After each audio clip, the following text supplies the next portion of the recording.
Hey, Kyle, you know what? I might just hold you here and put you up. But yeah, we can go ahead. Hey, Keith, what are we doing mic-wise? Are we still hot here? And then we're live here. Go ahead and Lucia, you can just hand a mic to someone, and then just raise your hand, folks, for whoever wants it next. Over here, mic on the left. Rob, grab it from our student right there, and then anyone else who has a mic over here. Okay, go ahead, Dylan. Go ahead. How good was it today just to get that passing game going? Obviously, you weren't targeted a whole lot in week one, just to get in the flow of the game and be a big part of the offense. Well, yeah, first and foremost, it was just great to be back in the shoe. I think we had a lot of energy coming back here and just playing in front of the fans. We love playing here, obviously, at home. But yeah, it felt good to get rocking and to get the ball in the air. But at the end of the day, however we get the dub, we're going to be happy. Affect your rhythm at all when you have quarterbacks coming in and out of the game, two different quarterbacks? Does that affect you as a receiver at all? Is it just kind of like, you do what you do and, Yeah, I won't say that's necessarily our job. Our job's to run the right route, get open, make plays after the catch. So, if the ball doesn't happen to be in the right spot, then, we don't try to discredit anything the quarterbacks do. We just try to work our own game, and whoever's in there, we expect them to get the job done. Rob, you got a question for Mecca over here? Yeah, just what did you see this week compared to last week? I mean, were you just more comfortable? The offense was just really kind of clicking a little more from your perspective? We have to watch the film to know for sure, but I felt like we played harder, and I felt like we executed better than we did last week.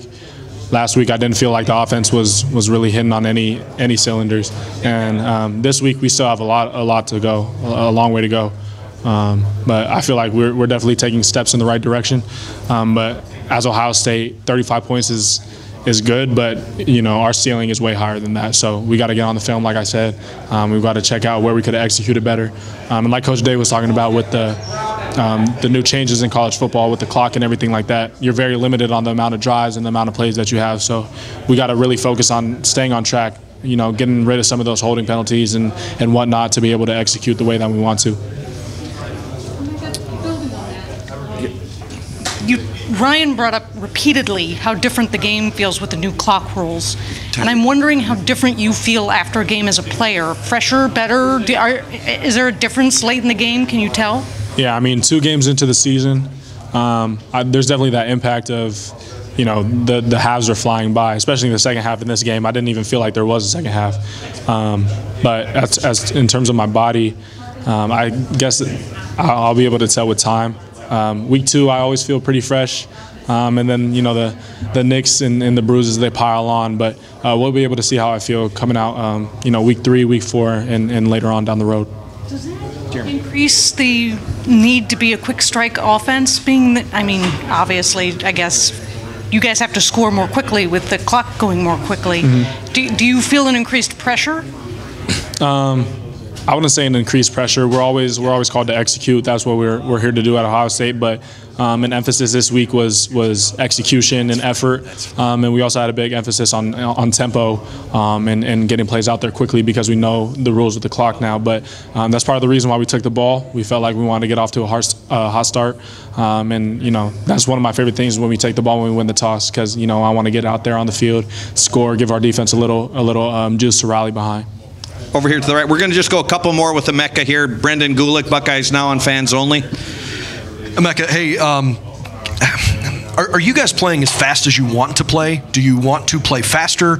Is that a part of the game that has a big focal point for you? Faster in terms of what, like passing and stuff? Tempo as a team, not necessarily like whether you're passing or running, but fewer time between plays. Are you trying to go at a quicker tempo, or are you guys comfortable where you're at? It comes with game planning. Every team's different. Every defense is different that you played. But I think we wanted to go tempo this week because we liked our matchups. And most of our tempo plays, we know by heart, and we're going to be able to execute at a high level and kind of just get plays out there like Coach Day was saying. Instead of just letting that clock roll and roll and roll, we want to get as many plays as we can because we have such dangerous players. Once you get the ball in their hands, really anything could happen. So, it goes week to week, but at the same time, like there is a sense of urgency that we now have to have. Over here to the left then, Spencer Holbrook, Letterman Row. I hope this makes sense. Last year, you guys had a lot of the CJ throws that were just like, oh my gosh, how did he make that throw? You come down with it. Last week, it didn't seem like they were there, but they were completions. Did you feel that there were a couple more like of those like CJ throws today from Kyle? It seemed like he was much more comfortable and in command. Yeah. I would say that we expect that from whoever is in the pocket. We're at Ohio State, one of the, we're going to compete for a national championship every year. So quarterback play has to be high. And the guys in our QB room wouldn't be here if they weren't elite level talents like CJ. So I believe the sky's the limit for both of them. Anybody who plays quarterback here at Ohio State, that's really the expectation. And if they aren't there, then they're going to be elevated to the competition surrounding them. I mean, Devin and Kyle, they're kind of going at it from spring into fall camp. And I saw the levels of both of their games rise exponentially just because they were forced to that next level by the other guys. So I feel like, both of them are going to come along. And I feel like they are coming along nicely. A lot of people were mad at CJ after Minnesota, kind of the same thing last week. But, we're going to get into a rhythm, and you guys are going to see just how special they are. Great. Emeka, thank you very much. Thank you for your time.